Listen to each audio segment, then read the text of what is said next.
नमस्कार साथियों, मैं आपका दोस्त लेखक बिजनेस कोच डॉक्टर उज्जवल पाटनी। आज का ये वीडियो अनूठा है, अद्भुत है और आज तक मैंने ऐसा कोई वीडियो शूट नहीं किया। कहानी कहां शुरू हुई? लगभग 1 साल पहले मैं एक मल्टी कॉलेज मीट में था। बहुत सारे ब्रिलियंट स्टूडेंट्स मेरे आसपास बैठे थे और यूं ही खुली चर्चा, सीधी बात हो रही थी। बात बढ़ते Indian traditions, values, India versus West, India versus Europe पर चली गई।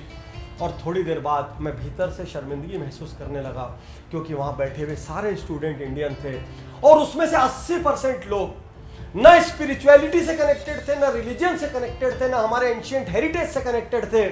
उनको बस एक चीज लग रही थी, ये सब ट्रेडिशंस मजाक है। मैं ये तो नहीं कहता वो पूरी तरीके से गलत थे, लेकिन वो 80% गलत थे। और आज अचानक मुझे लगा ये बात देश के हजारों लाखों करोड़ों युवाओं तक पहुंचनी चाहिए और उन तक पहुंचनी चाहिए जिनको ये नहीं मालूम कि हमारे देश के ट्रेडिशंस में साइंस किस तरह से बुना हुआ है। तो थोड़ी देर के लिए अपने आप को न्यूट्रल बना लीजिएगा।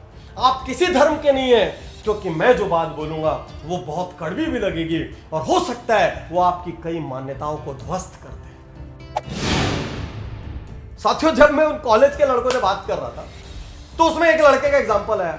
उसका सब मजाक उड़ाते थे। क्यों? वो रोज यहां तिलक लगाता था। हम भी कई बार देखते हैं किसी को ऐसा तिलक लगाए हुए, किसी को यहां पर लगाए हुए, और हमारे दिमाग में वही वर्ड्स आते हैं, ओल्ड फैशन, दकियानुसी। कोई लेडीज बार बार बिंदी लगाते हुए दिखे तो मेट्रो में शायद बोलेंगे अरे बहन जी टाइप से। साथियों, मैं इसको कई एंगल से आपको बताता हूं। साइंस के एंगल से देखेंगे तो यहां पर पीछे पीनियल ग्लैंड होता है और वो ग्लैंड बॉडी के लिए बहुत ज्यादा इंपॉर्टेंट है। कुंडलिनी विज्ञान के एंगल से देखेंगे तो यहां पर चक्रा होता है, सबसे महत्वपूर्ण चक्र। अब पूरी एशियन कंट्रीज में देखेंगे तो इस पॉइंट को वो लोग यिन तांग बोलते हैं और इस पॉइंट पर ब्रेन पावर, ब्रेन के पूरे कंसंट्रेशन, फोकस का रहस्य छुपा है। आप हिंदूज के एंगल से देखेंगे तो यहां पर वो इसको तीसरी आंख या त्रिनेत्र कहते हैं।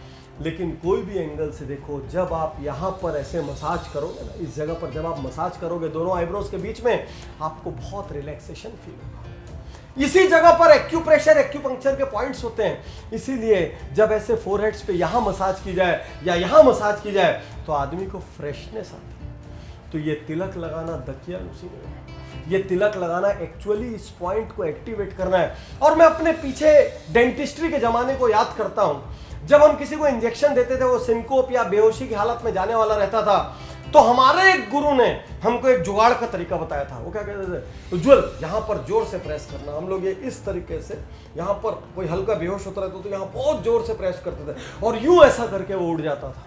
साथियों, तिलक दकियानुसी नहीं है। और नहीं तो एक काम करना, 2-3 दिन यहाँ पे चंदन का तिलक लगा के देखना, वो वहां की चमड़ी को जब हल्का हल्का खींचता है ना, आपके यहाँ पर एक्टिवेशन बना रहता है।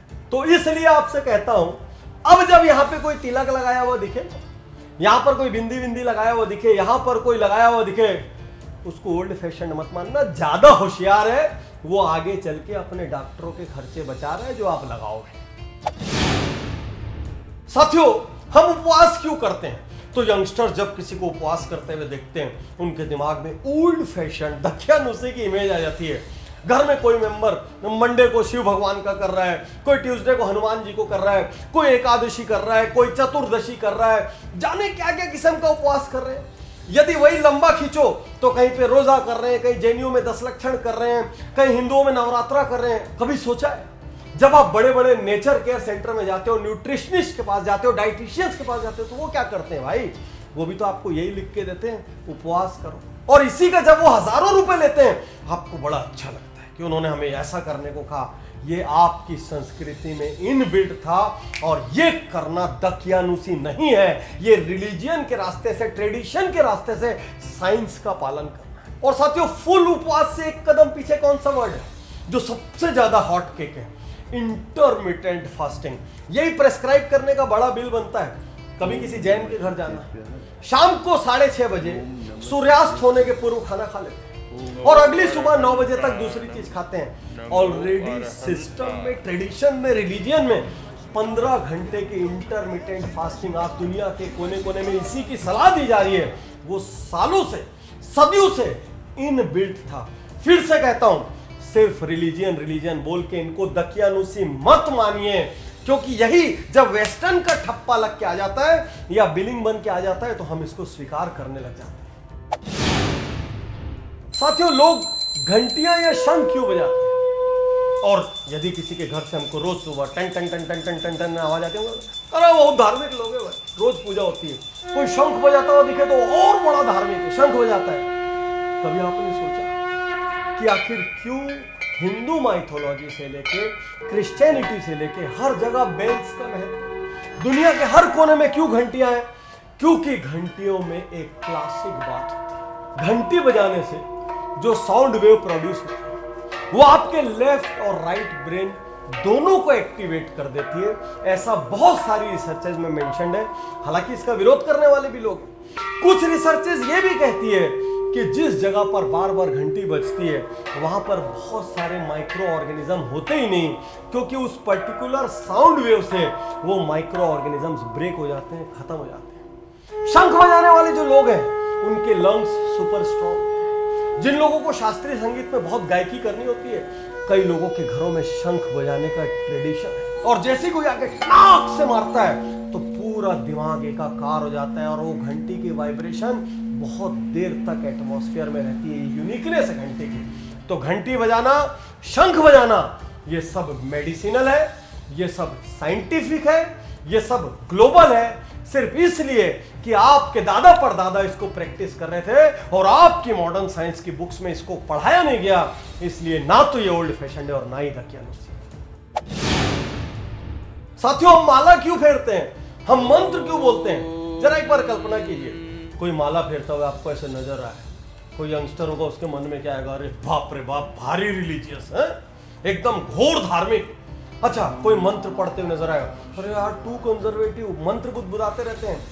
कभी सोचा है आप, ये माला और मंत्र, ये मेडिटेशन है। जब आप एक एक मोती खिसकाते हैं ना, वो एक्चुअली मेडिटेशन का एक फॉर्म है।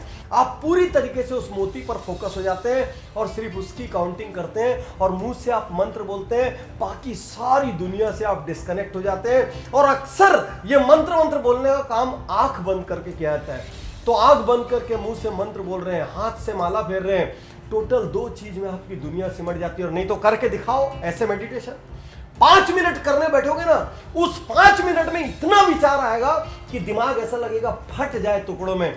90% लोग मेडिटेशन नहीं कर पाते। हमारे गुरुकुल में जब हम लोग सुबह सुबह मेडिटेशन कराने की कोशिश करते थे, लोग बोलते थे हो नहीं पा रहा है, इतना आसान नहीं है। अब आप उसी को सिर्फ माला फेरने और मंत्र बोलने से ले लो, आप देखो मजे से आप मेडिटेशन करने लग जाओगे। और यही मंत्रों की शक्ति, साउंड का साइंस क्या करती है? मंत्रों की शक्ति क्या करती है? चैंटिंग, वो उस जगह को प्यूरिफाई करती है। आप जाइए दुनिया में किसी जगह निकालिए, कोई धर्म निकालिए, कौन सा धर्म ऐसा है जिसमें चैंटिंग को महत्व नहीं दिया? कौन सा धर्म ऐसा है? और कौन सा पार्ट है वर्ल्ड का जहां पर ये नहीं होता? इसलिए याद रखिए साथियों, साइंस के नाम पे हर पुरानी चीज को रिजेक्ट मत कीजिए, क्योंकि उसी पुरानी चीज के अंदर साइंस छिपा है। साथियों, सुबह सुबह लोग सूर्य को अर्घ्य क्यों देते हैं? अब चलिए साइंस पहले तो समझाता हूं। अपने फैमिली के पूरे मेंबर को लेके जाओ और सबकी विटामिन डी डेफिशिएंसी का टेस्ट कराओ। आपको बता रहा हूं, मैक्सिमम लोगों को डेफिशिएंसी निकल आएगी। पहले ऐसा नहीं होता था। क्यों नहीं होता था? क्योंकि मैक्सिमम लोग सुबह सुबह या तो अर्ली मॉर्निंग वॉक करने निकलते थे या सुबह सुबह सूर्य को अर्घ्य देते थे। सूर्य को अर्घ्य देने का क्या मतलब है? सन की तरफ आप देख रहे हैं, आपको डायरेक्ट विटामिन डी मिल रहा है और आपको कभी डेफिशिएंसी नहीं होगी, आपको स्किन डिसीजेज नहीं होंगी, आपकी बॉडी में एनर्जी एकदम लबालब रहेगी। और यही रॉबिन शर्मा जब 5 AM क्लब बुक लिखते हैं तो पूरी दुनिया में बुक बेस्ट सेलर हो जाती है। अचानक हम चिल्लाने लगते हैं 5 AM, 5 AM, 5 AM। हमारे ऐसे मोटिवेशनल स्पीकर्स वीडियोस रिलीज करते हैं 5 AM।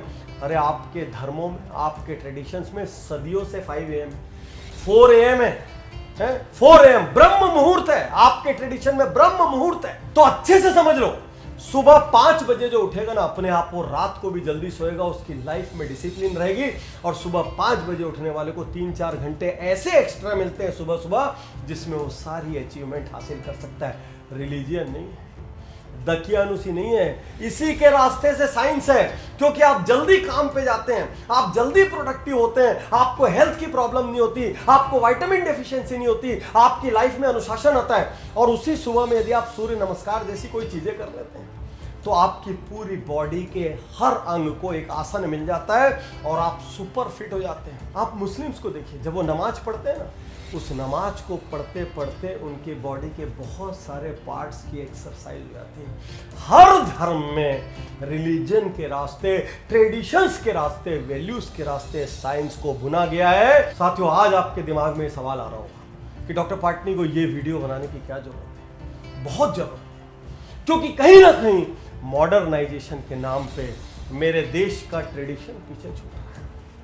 कहीं ना कहीं वही चीज जब वेस्टर्न वर्ल्ड से पैक होके आती है, बड़े एमआरपी के साथ आती है और हमारे लोग उसको स्वीकार करके वाह वाह करते हैं, तो मुझे यहां पर दर्द होता है। और साथियों, मैं दकियानुसी नहीं, मेरे पास एक मेडिकल की डिग्री है, एक बिजनेस की डिग्री है, और देश भर में जिन प्रोफेसर से आप पढ़ते हैं उन्हीं प्रोफेसर्स का टीचर ट्रेनिंग प्रोग्राम मैं लेता हूं। लेकिन मैं आज आपको ये बताना चाहता हूं कि भले ही भारत रिसर्च में पीछे हो, भले ही भारत मॉडर्न साइंस में पीछे हो, लेकिन विचारों की सुप्रीमेसी है हमारे पास। हमारे पास स्पिरिचुअलिटी की सुप्रीमेसी है, हमारे पास सोल की सुप्रीमेसी है, हमारे पास हेरिडिटी की सुप्रीमेसी है, हमारे पास कल्चर की सुप्रीमेसी है।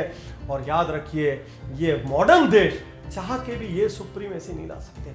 हम चाह लेंगे तो विज्ञान में आगे बढ़ जाएंगे, जैसे हम मंगल पर पहुंच गए, हम आगे बढ़ जाएंगे, लेकिन वो देश इतिहास नहीं ला सकते। और आप आधुनिकता के नाम पर इतिहास को नजरअंदाज करने की हिमाकत मत करो। मैं तैयार हूँ, मैं तैयार हूँ।